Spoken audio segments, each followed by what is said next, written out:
All right. I heard that Ghostbusters just sold on our website. It was listed as out of stock, I think, but we actually just got one in yesterday. So, anyway, I was asked to get this one ready to sell. As you can see, some of these games showed up in an interesting way. They did have a lot of wrapping around them, but I've never seen a pinball machine shipped like this on legs on a pallet. But I need to dig out Ghostbusters because that's the one that sold and put it in my work area so I can go through it. So I'm gonna try and dig it out.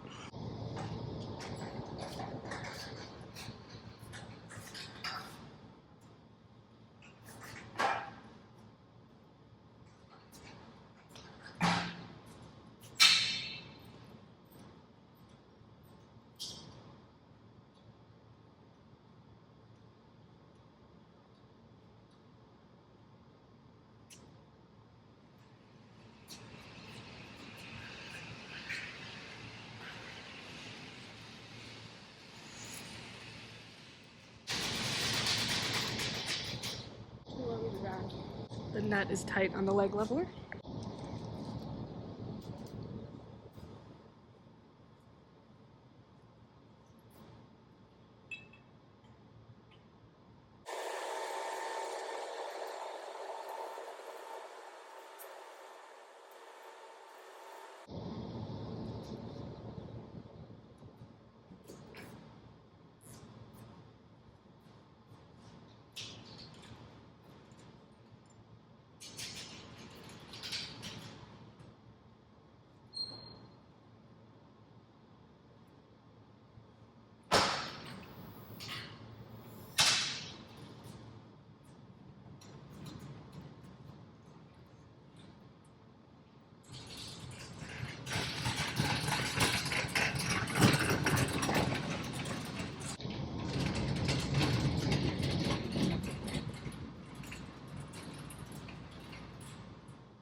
All right, it's in my square and ready for the checklist.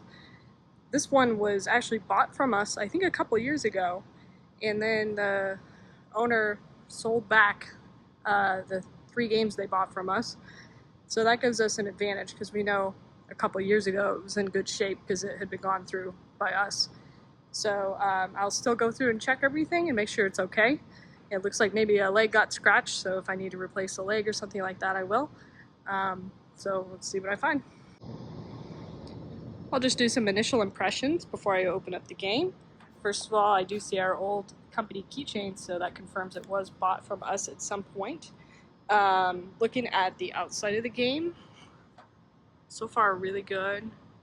We like to see the cabinet in really good condition, no scratches if possible.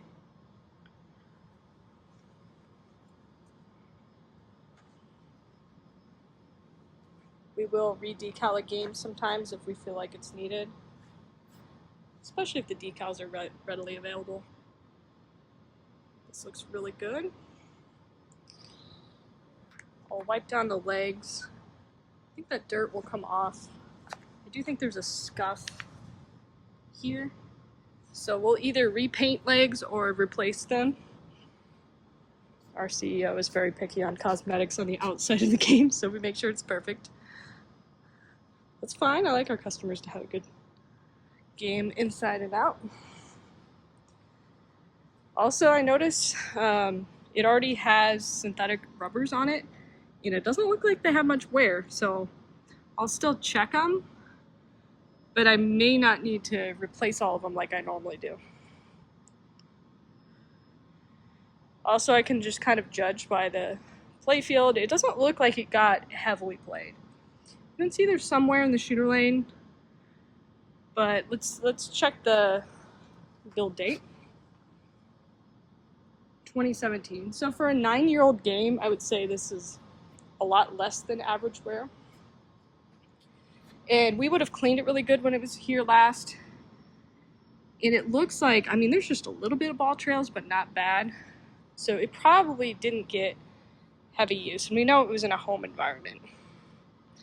So that kind of helps me with my expectations on what I'm going to find as I go through it. And I'm happy to see it's still in really good condition overall.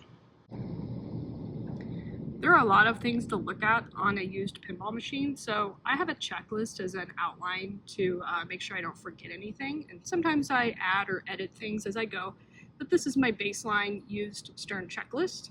So I'm going to check the legs and levelers. It looks like on this one I need to clean them, possibly repaint, possibly replace. I might go ahead and put new bolts on. Technically it has Bally Williams bolts, not that it matters a whole lot, but we got plenty of new Stern bolts.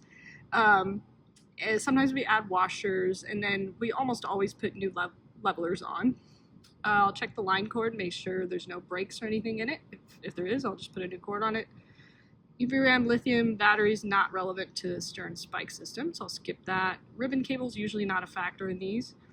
Check the locks and keys, all the keys are present, they work. Check all the general illumination lights. I usually check for flicker on these. Sometimes they get kind of loose and they flicker when you flip. Check all the insert lights, check all the solenoids, check all the flashers, all the switches. I'll do that by running switch test and playing the game.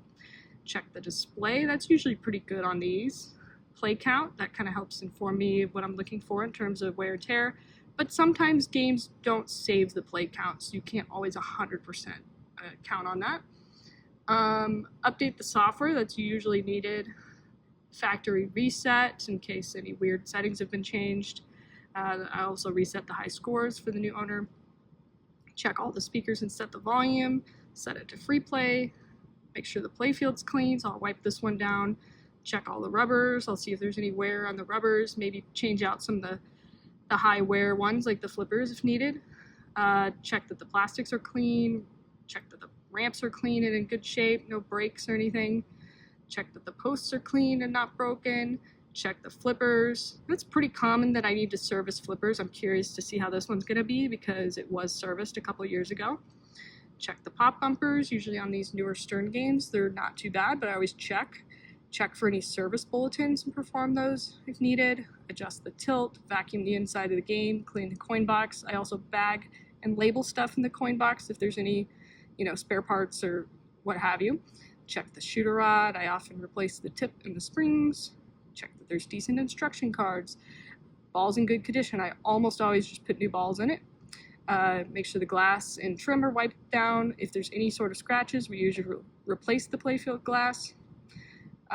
Level it. I do that before I play test it to make sure it's an accurate play test. Check the cabinet condition.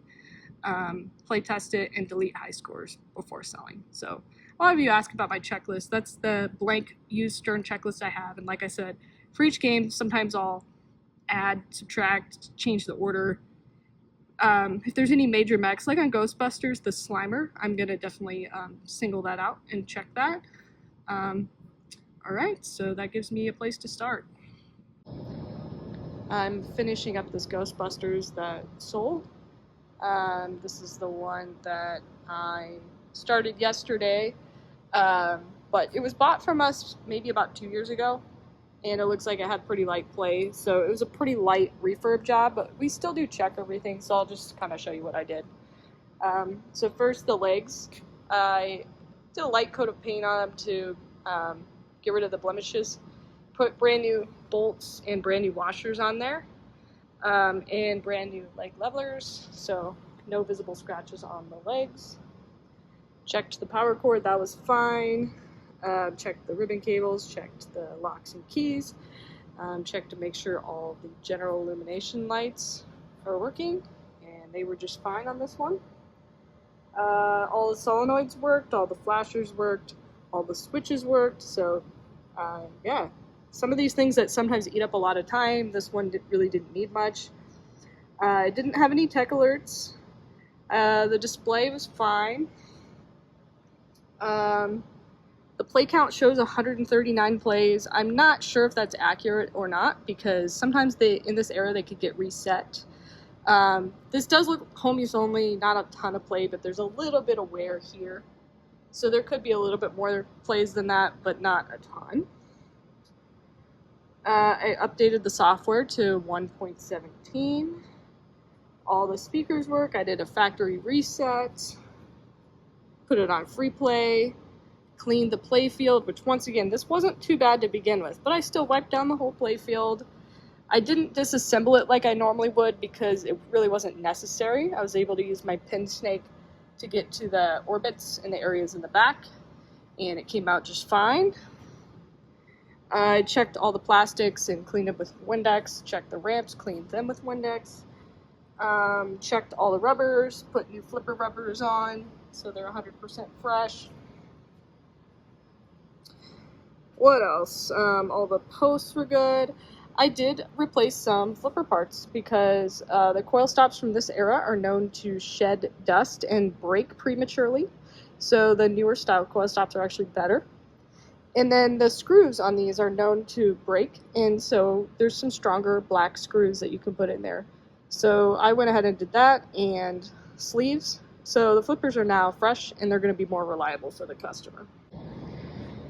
I checked the pop bumpers, and they all work really well. I always look underneath, make sure nothing's broken, nothing needs adjustment. I put new balls in it. That's a pretty typical thing that I do. The instruction cards were already in good shape, so I didn't need those. I leveled it so the playtesting would be accurate. I checked the cabinet condition. It's in really good condition. The only thing I needed to do was wipe it down because there were some odds and ends of smears and stuff, but it all came off. So no scratches, which is what we like to see. No fade or anything like that. No peeling. Even the back of the game is pretty nice. Actually, really nice. And another thing I did is check for service bulletins. This one has 3. There's 2 for the node boards and 1 for a flasher. I think this is an important step that you shouldn't skip when refurbishing a game. It helps with the reliability of the game. It would really stink to get it to the customer's house and then it has a known issue that could have been preemptively fixed. So the service bulletins on Ghostbusters, there's the one for the node board where you add a spacer between the diode and the transistor on the left. That's something that could be looked up. It's one of the Stern service bulletins. I think it's core node stability bulletin. Sounds fancy, but it's actually really easy to do. And then there's a service bulletin to add a capacitor to the core node boards. That had already been done, so I checked that off. And then there's a service bulletin for this flasher right here. It can actually short out on a metal bracket, so they added fish paper to it. And this one already had that done, but I took off the plastic to examine it and made sure it was there.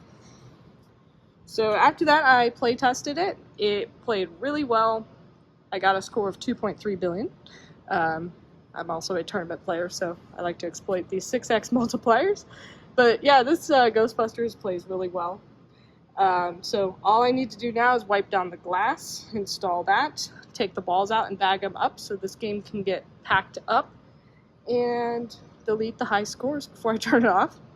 And it'll be ready for the customer's home. So that's just kind of an overview of a quick refurb. But it's funny because I see other people that will flip a game. I don't like to do what people say, call flipping. I actually look at everything and do stuff like service bulletins and update the flipper coil stops. And to me, that's the minimum. Make sure everything works, everything's serviced. There are a lot of other people that don't do that stuff, and I think that's important. So we're thorough. Even if a game comes in looking pretty good, I still check it out. I probably spent 6 hours with it.